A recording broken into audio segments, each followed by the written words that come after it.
আসসালামু আলাইকুম, সবাই কেমন আছেন? আজকে আমরা প্রতিদিনের পরিকল্পনা এই অধ্যায় নিয়ে কথা বলবো। সো আমরা এটা কোন বই নিয়ে আলোচনা করতেছি সেটা একদম ভিডিও শেষে বইয়ের নামটা আমরা বলে দিব। যদি আপনারা বই পড়তে ইচ্ছুক হন তাহলে বইটা সংগ্রহ করে পড়তে পারেন। ওকে। সো আমি মূলত প্রতিদিন এই টাইপের ভিডিওগুলো বিভিন্ন বই থেকে আমি করে থাকবো। সো প্রতিটি অধ্যায় নিয়ে করব, শুধু সিঙ্গেল একটা অধ্যায় নিয়ে করলাম, যেটা আমার কাছে ভালো মনে হয় এটা নিয়ে করার চেষ্টা করব।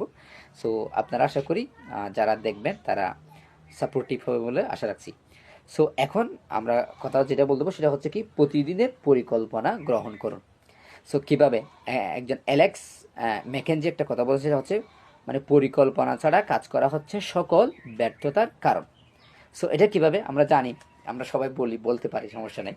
তবে এটা আমরা কয়জনই ফলো করি?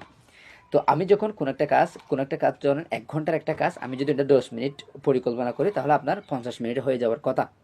ওকে, এটা প্ল্যানিং করে যেতে হবে। আপনি যখন স্পটে যাবেন, কোনো কাজ করার শুরু করে দিয়েছেন, তখন গিয়ে যদি প্ল্যান করেন তাহলে এটা কাজের ব্যাঘাত করবে এবং আপনার যে কাজটি আপনি এতক্ষণ করেছেন এটা আপনার ভুল মনে হইতে পারে। ওকে। সো এটার জন্য আপনাকে কী করতে হবে, যে প্ল্যানিং করে কোনো একটা কাজে আগাইতে হবে এবং সেই কাজ অনুযায়ী মানে যে কোনো একটা কাজের আপনি যখন 10 মিনিট থেকে প্রতিদিন 10 থেকে 20 মিনিট প্ল্যানিং করে কোনো একটা কাজ শুরু করবেন, দেখবেন যে আপনার দিনের 3 থেকে 4 ঘন্টার সময় সাশ্রয়ী হচ্ছে। যে